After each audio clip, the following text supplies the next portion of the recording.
right. Well, welcome. Turns out I wasn't.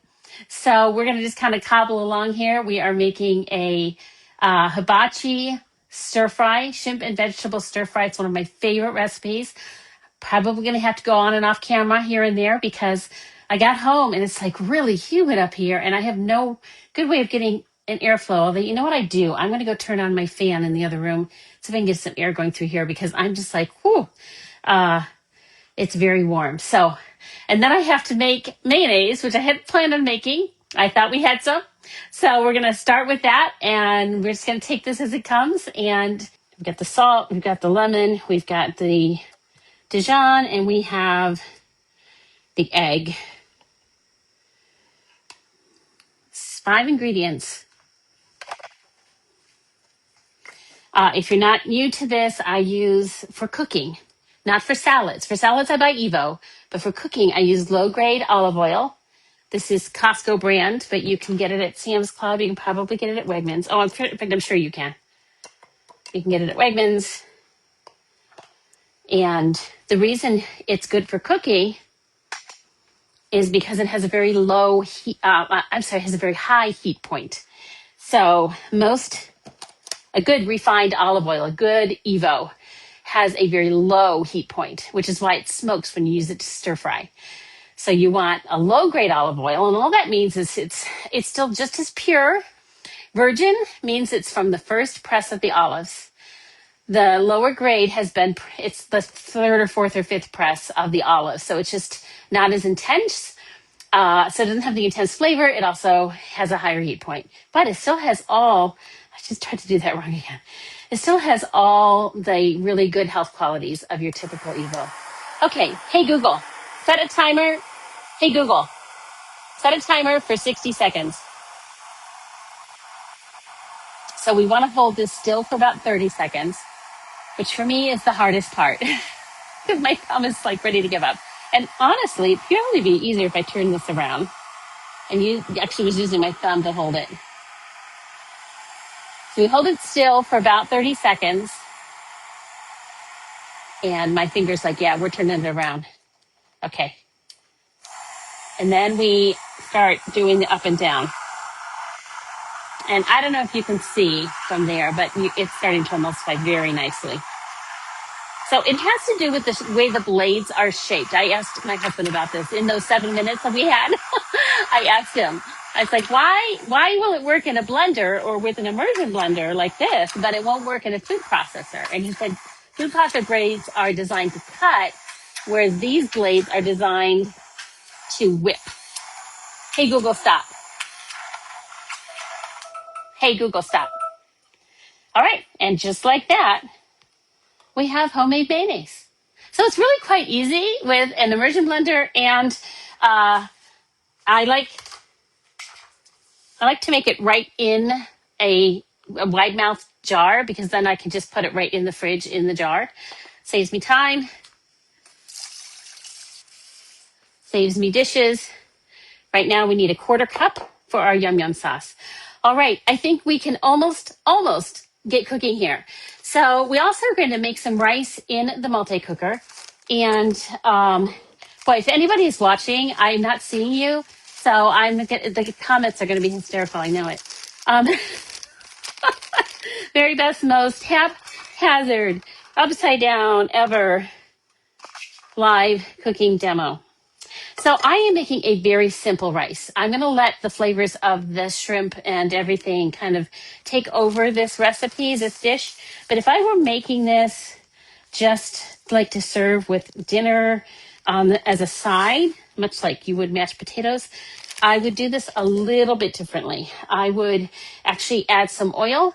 I would put the multi-cooker on sear for a few minutes, cook the grains for a few minutes in that oil, and then add the water and set it to the rice setting. I'm not doing that tonight, partly because I got such a late start here, but also because the hibachi flavor, it has so much flavor. I don't feel like I need the rice to have its own flavor. So if that makes sense.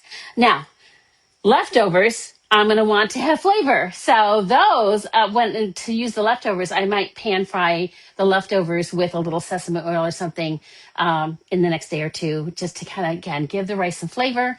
But right now we're making it very, very simple.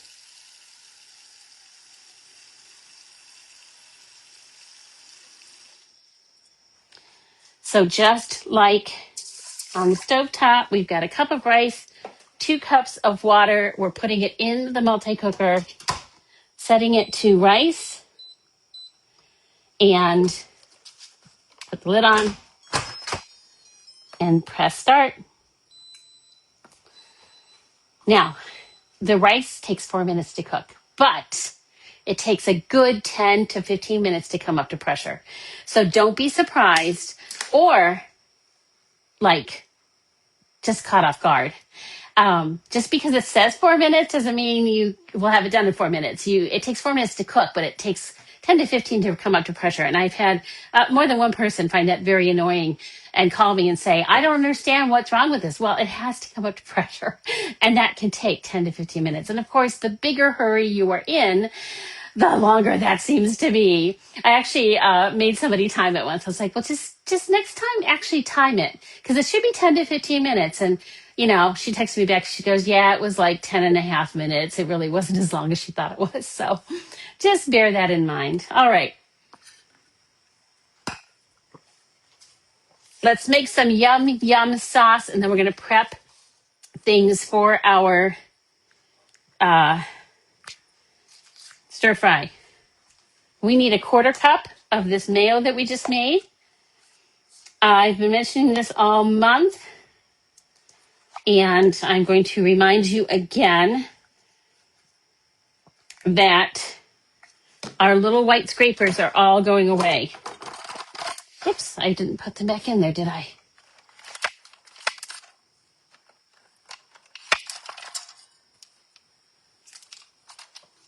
So, if these are your favorites, they will still be available. They just won't be white. So I'm trying to get the word out.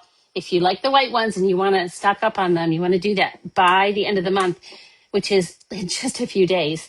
And also beware that some have sold out. So, all right. This is the part of making mayonnaise. This is the tedious part, believe it or not. It's getting the mayo out of that thing. I always end up making a mess. So we're just going to set that off to the side, get our mayo out here. You do want to refrigerate your homemade mayo just like you would store-bought. And do remember, it does not have all the preservatives that store-bought mayo has. The other thing there are many reasons why I prefer homemade mayo. The biggest one is it's really hard to find mayo anymore that's not made with soybean oil. And, oops. We need a teaspoon of sesame oil, toasted sesame oil.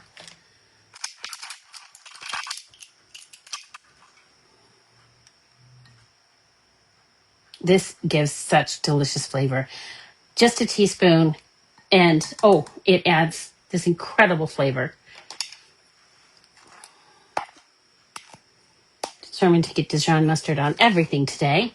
Okay, we need 2 cloves of garlic pressed, a half teaspoon of sriracha. Again, not going to measure. But I will tell you, this is my favorite thing to put on scrambled eggs.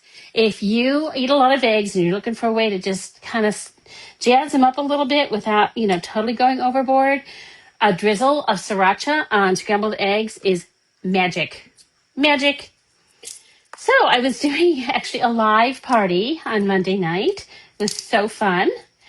And talking about the difference between a clove of garlic and a bulb of garlic.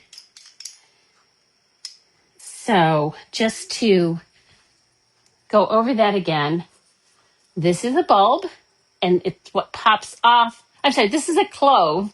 This is a clove, and it's what pops off of the bulb. So the bulb is the big thing that looks kind of like a angry onion.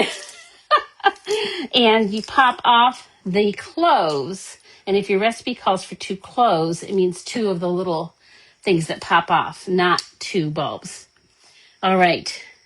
I was telling them how I had been at I've lost my little tool thingy. I don't want to dig for it right now. I had been at a picnic actually over the weekend, and somebody was going on and on about how she loves her garlic press, her Pampered Chef garlic press, how she's had it forever, how she doesn't know how anyone lives without it. She was so funny. We were just like, and why don't you tell us how you really feel about that, Stacy? Okay, let me grab a spoon. So this recipe calls, whoa, sorry, Nays. Yeah, that's just water. It's not anything very interesting. It calls for fresh garlic. I'm sorry, fresh, obviously it called for fresh garlic. It also calls for fresh ginger. And that's what this little grater is really good for.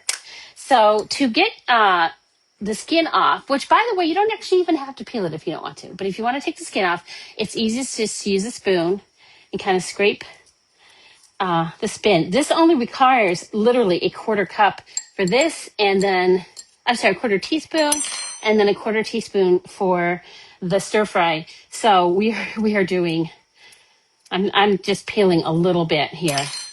And I'm going to actually do it on my cutting board because I want to be able to see it fast. So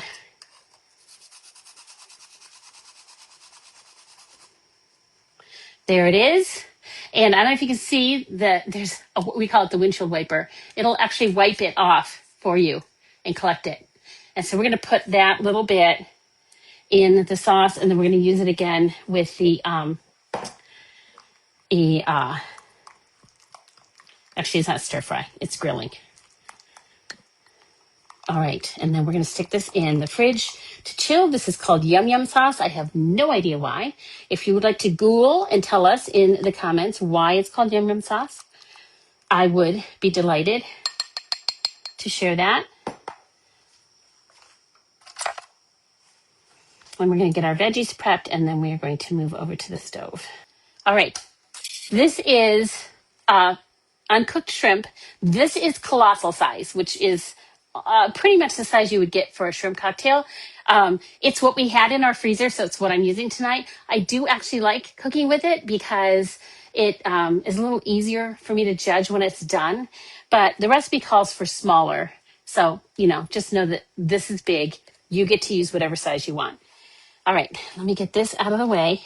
And we're going to, we need to prep that and then prep some veggies. I need something to catch all my scraps. Here we go.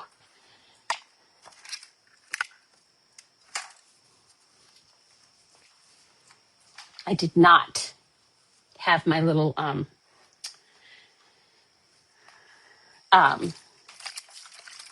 compost bin. It's over here, but the lid's on, and the lid is really tight and hard to get off. So I do not want to risk with that on camera.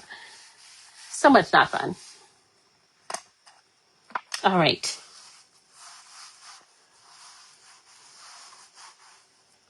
Speaking of things that are going away, this cutting board is going away. I love this cutting board. The new ones are great, and I'll explain why you will love them next week. But if you love these, and again, you'd like to finish your set or have extras of the white polypropylene, this is your last chance to get them. Okay, so now we need a teaspoon of toasted sesame oil and a teaspoon of soy sauce. I am using when I there it goes.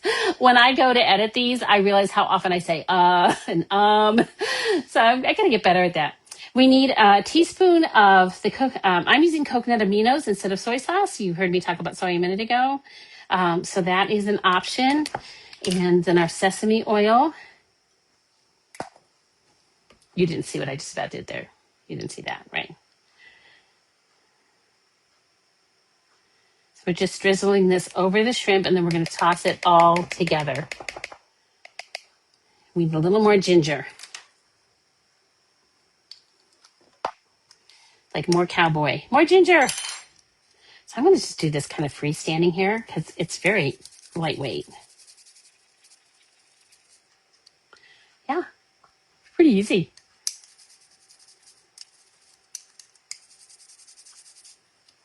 Okay.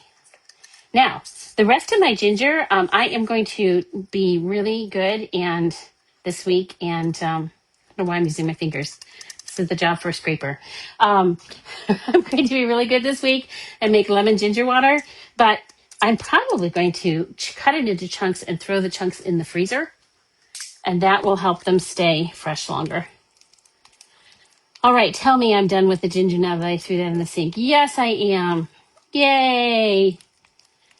All right, so we have our shrimp ready to go. This is an excellent recipe to prep ahead. Clearly I didn't, but I would highly recommend. If you are a meal planner, this is one you could have that shrimp in one of these guys in the storing system, ready to go. You could do it a couple days before you need it. Same with the veggies we're about to make. So this is a super recipe to prep ahead, especially if you want to do something a little special for dinner and you know you're not going to have time. So you will thoroughly impress everybody, including yourself. All right. I have this, and I probably, who knows what I did with it. Let me find where it is.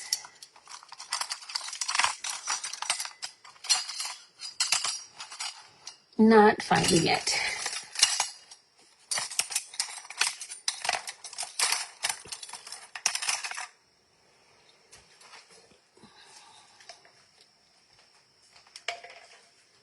All right, we're going to use this grater, or this peeler, I'm sorry.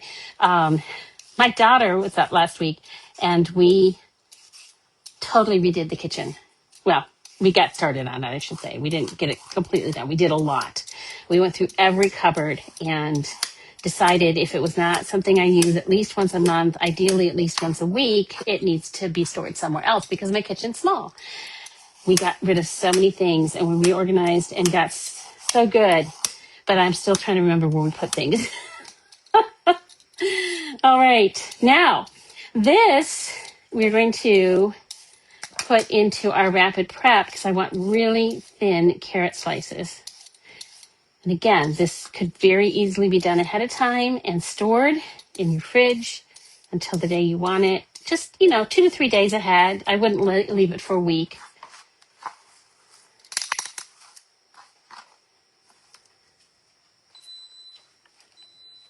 Oh, my rice is done. Woohoo! Okay, the rice is done. Yay.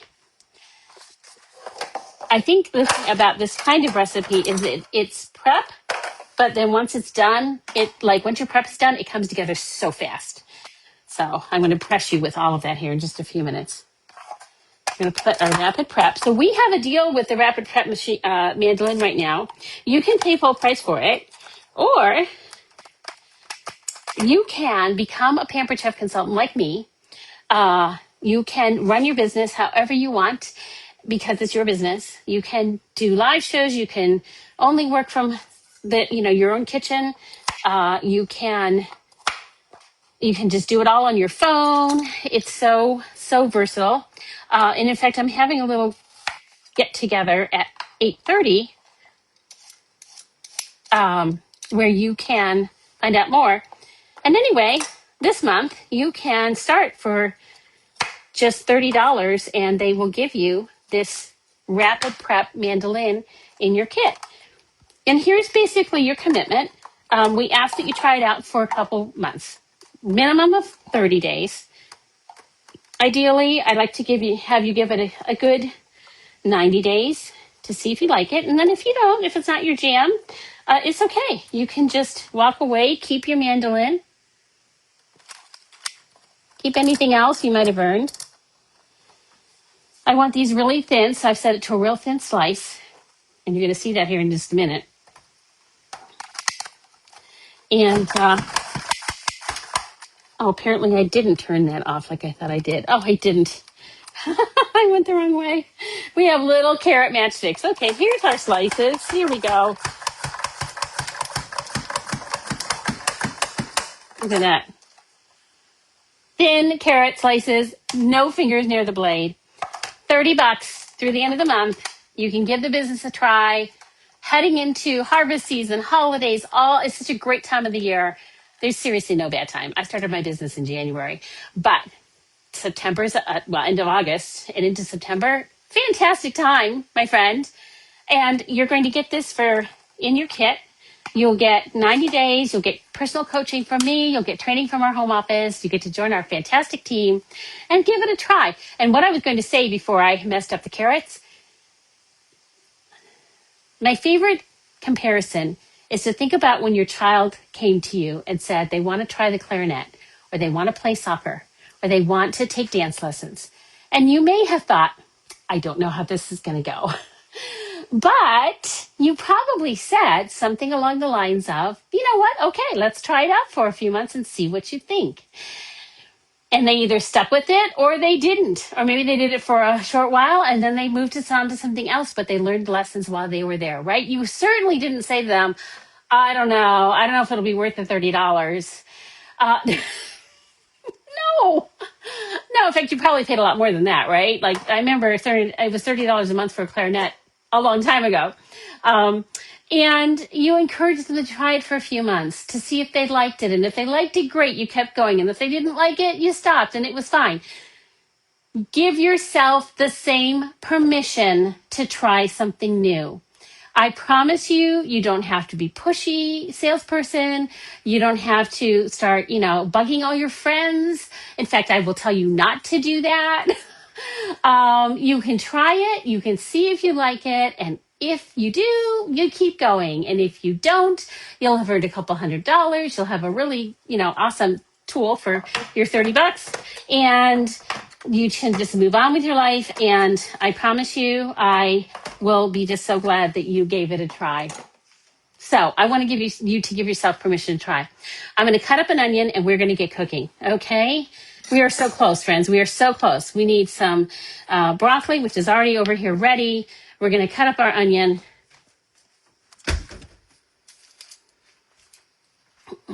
Oh, the last one in the bin, and it is definitely... Okay, we're not going to use that onion. Could anything else go wrong with our demo tonight? I don't know. I'm beginning to think not.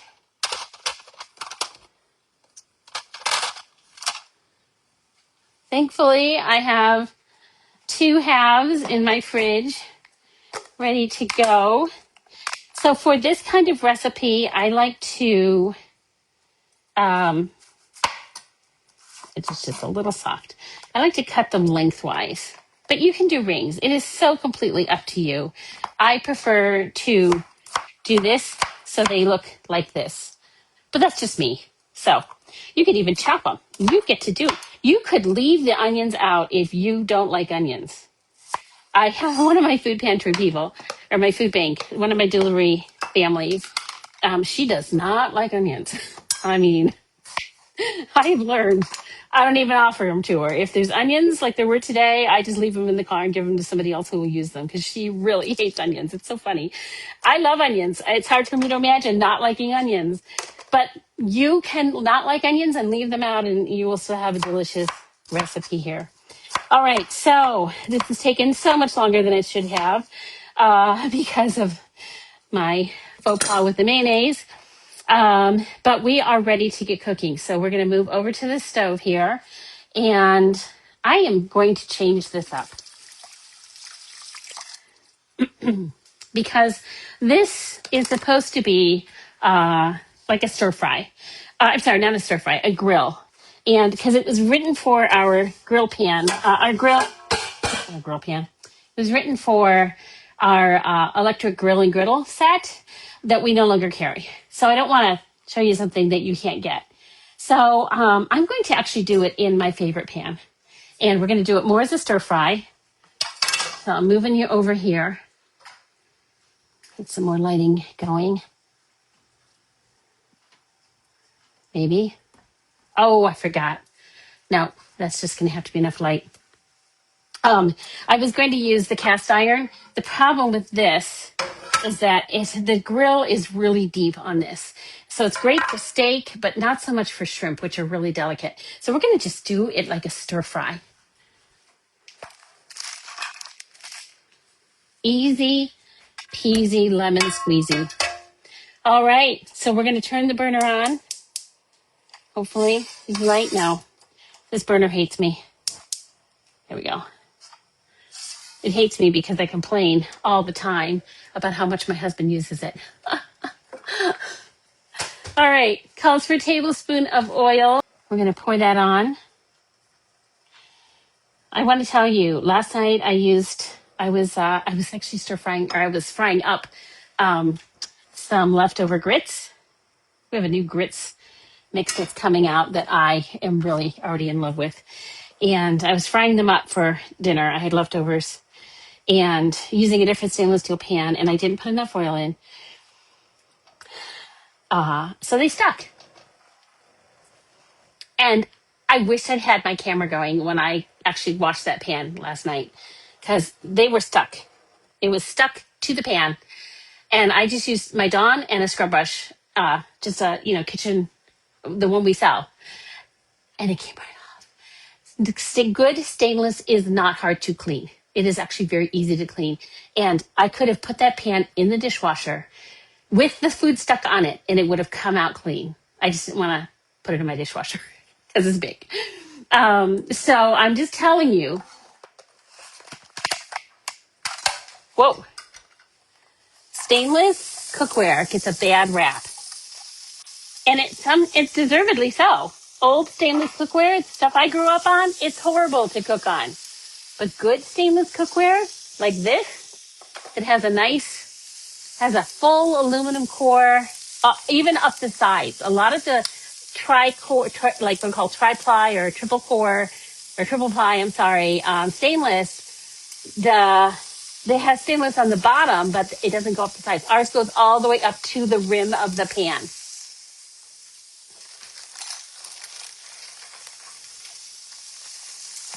That means you get even cooking, tops, sides, everywhere. Some of this broccoli is quite large. I'm going to cut it down a little bit here. Yeah, if it comes out of the bag like this, I cut it down so that it'll cook more evenly with everything else. There we go. Same with this one. All right.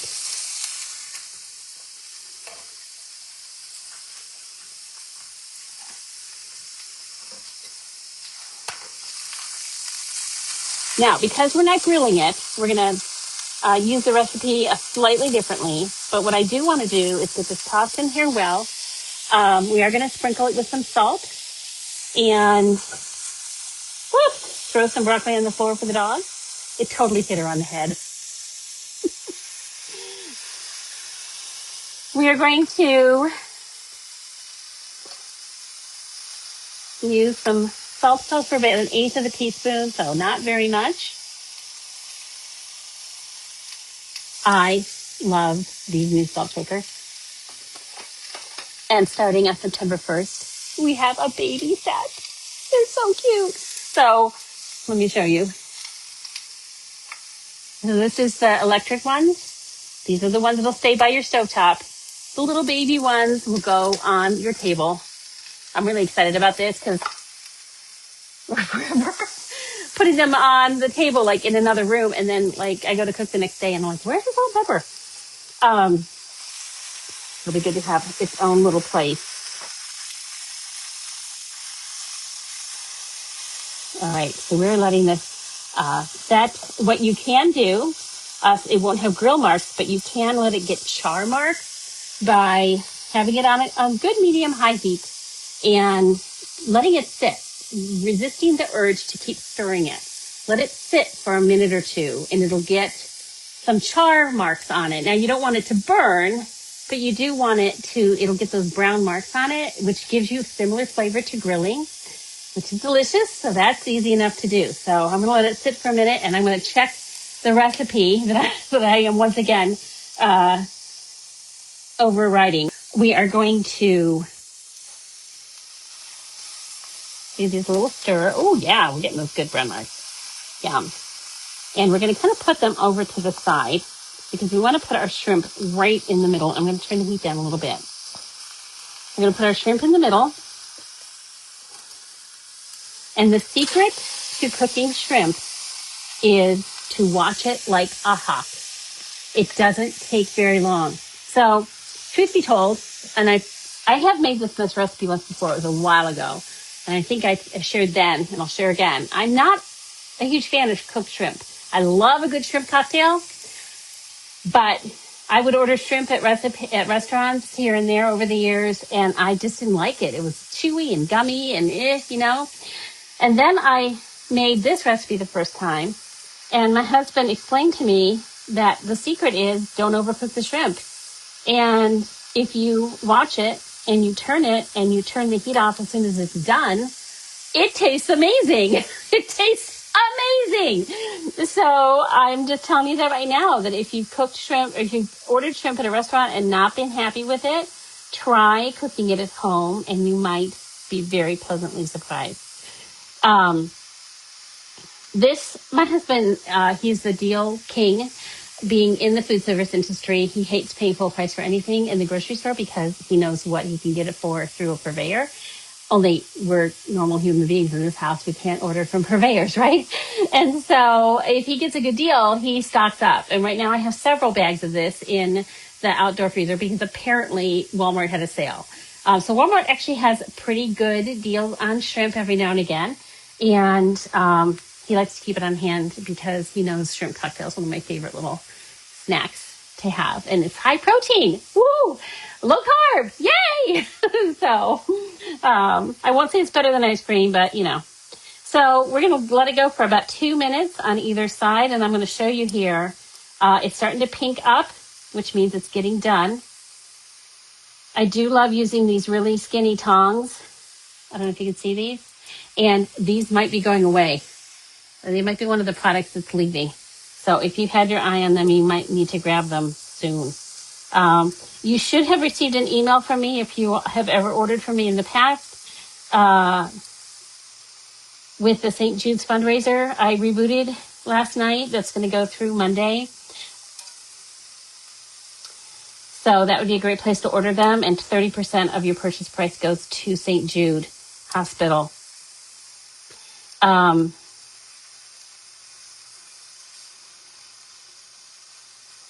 They're almost done. I was going to say something there. Oh, I know what it was. Y'all, I have lost over 4,000 of my contacts. So if you have not received an email from me in the last month or two, it's possibly because I lost you. And it could be that you opted out of Pampered Chef's emails, which I totally understand because they send way too many. But I send separate emails, all just here and there, usually when I'm doing either a mystery host or a fundraiser. And I was trying to do, it was the 4th of July, as we were on vacation, I was trying to do a quick, it was a mystery host for 4th of July weekend, just something fun.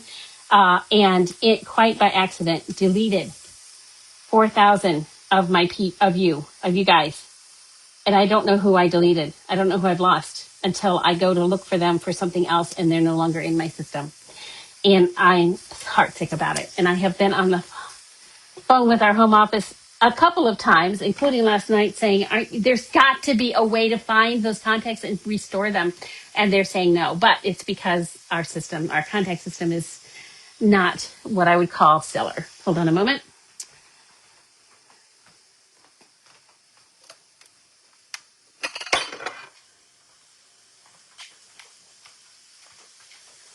So all that is my sad way of saying that if you haven't been getting occasional emails from me, and I mean occasional, like if I have something going on like the fundraiser, I sent one out last night. I'll send another reminder on probably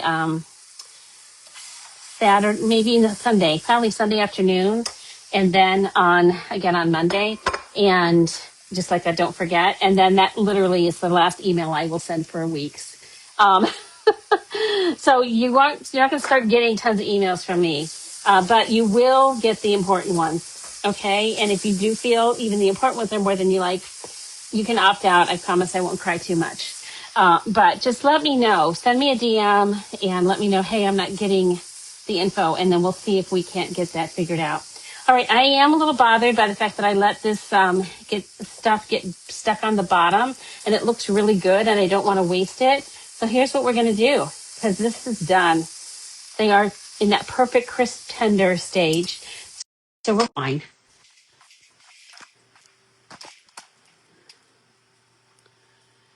Oh, maybe we don't have any wine. That's all right. We will use chicken stock. So this is not necessarily going to go on the food, okay? I will ask my husband, the chef. I'm going to turn this back on, and I'm going to actually use chicken stock. Wine or chicken stock, either one works well. You can use water, but it has zero flavor. So what we're going to do is we're going to just pour this right in here. And you want to kind of cover the bottom of the pan and let it heat up a little bit. And we're just going to use the whisk, and it's going to take all that good stuff off the bottom of the pan. So think of that good stuff on the bottom of the pan, sort of like, I don't know about you, but the edges of the stuffing on Thanksgiving is my favorite, where it's a little crispy on the edge. So, or when you make the gravy and you get those little bits from the bottom of the roasting pan, that's what this is. And that's called deglazing the pan. I don't know why it's called that. That's just what they call it. Feel free to Google that one too, and let us know in the chat. Why is it called deglazing? I don't know. My husband and I laugh all the time because people are constantly saying, I deboned the chicken. Well, you can't debone a chicken. You can bone a chicken, which is taking the bones out. But it's become so common now for people to say they deboned the chicken that it's starting to actually show up that way in recipes. And my husband and I laugh every time, but it's like, you can't, if the average person is going to call it deboning, I guess we got to call it deboning. So it's deglazing. I don't know why. It just is. Oh, it's gone. So I want you to see this. This pan is hot. Turn it off. Let me grab a pot holder. There's an even better idea.